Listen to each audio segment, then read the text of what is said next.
Have you ever spent hours on something that was supposed to only take 20 minutes only to feel like it still wasn't good enough? Or maybe you put things off for days, sometimes weeks, because the idea of doing it perfectly is just too overwhelming. Hi, I'm Sara Kelly. I'm an ADHD coach who works with late diagnosed women who seem high functioning on the outside but are silently struggling with overwhelm, emotional dysregulation, and the exhausting pressure to keep it all together. Today we're talking about ADHD and perfectionism, why we struggle with it, where it comes from, and how to start letting go without lowering your standards or letting things fall apart. So let's dive into it. Perfectionism with ADHD can show up in a few ways, but there are two main types that I see with my clients: front-end perfectionism and back-end perfectionism. So what does this mean? Front-end perfectionism is a pressure to start something just right. You feel like you can't begin unless you have the perfect plan, the right tools, the clean desk, the full block of time. So you wait, and then feel guilty for procrastinating. The anxiety builds, and suddenly the smallest tasks feel monumental. Back-end perfectionism, on the other hand, shows up when you start, but you can't finish. You reread, rewrite, recheck all of your work.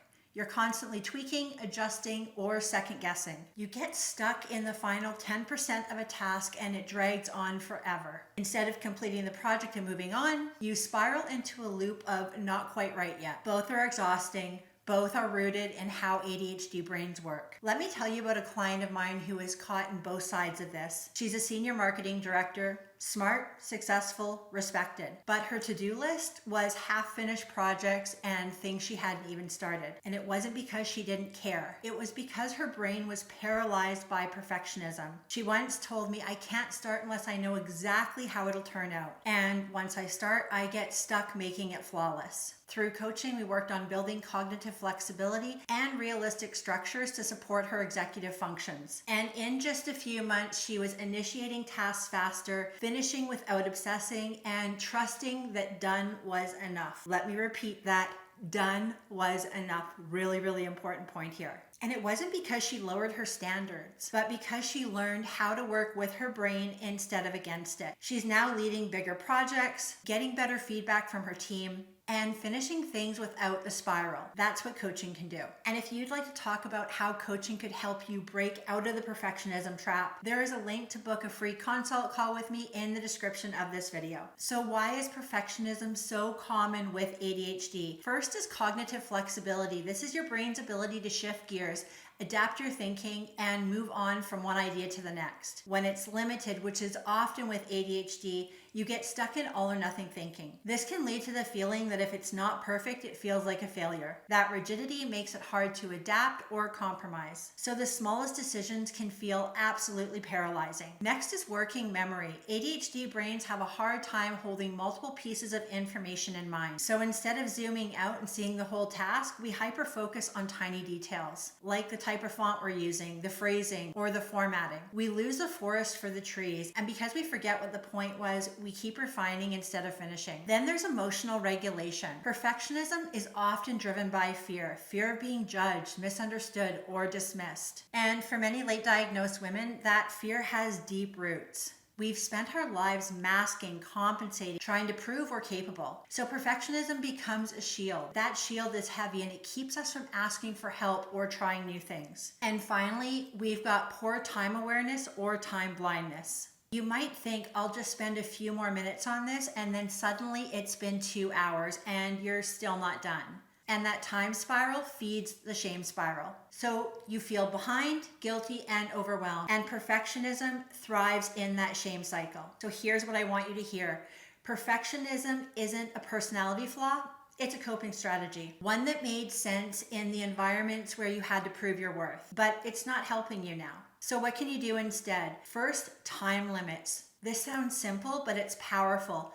Give yourself a hard stop, like 20 minutes to write an email or 40 minutes to outline the presentation. Use a timer, and when it goes off, you step away, even if it's not perfect. This trains your brain to value completion over refinement. You can always come back to it later, but now you have a draft. And if timers stress you out, you can try this. Pair the task with a playlist. 1 song per small task, 3 songs for a rough draft.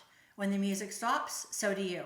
ADHD brains love rhythm and structure that doesn't feel rigid. Second is zoom out. Perfectionism can make us tunnel vision on the details. So ask yourself, what is the actual goal here? Is it to write the world's most compelling email or to communicate clearly and move the project forward?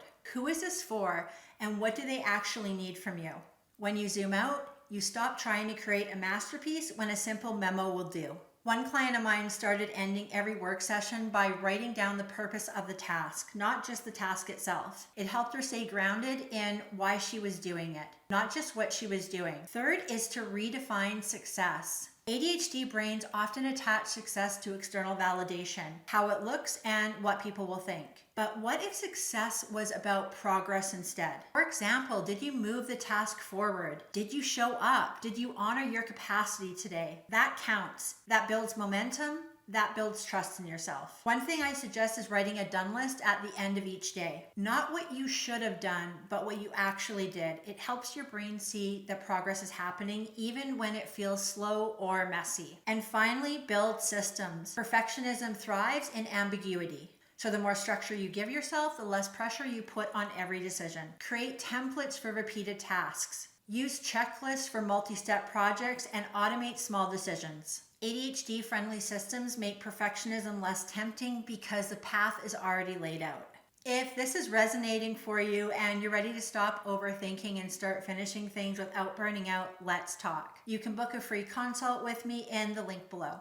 We can look at what's going on and whether coaching might be a good fit. Reminder, you don't have to be perfect to be effective. You just need strategies that work for your brain, and I'd love to help you find them. I hope you enjoyed this video. Please like, subscribe, and share. Thank you so much for watching, and I will see you in the next one.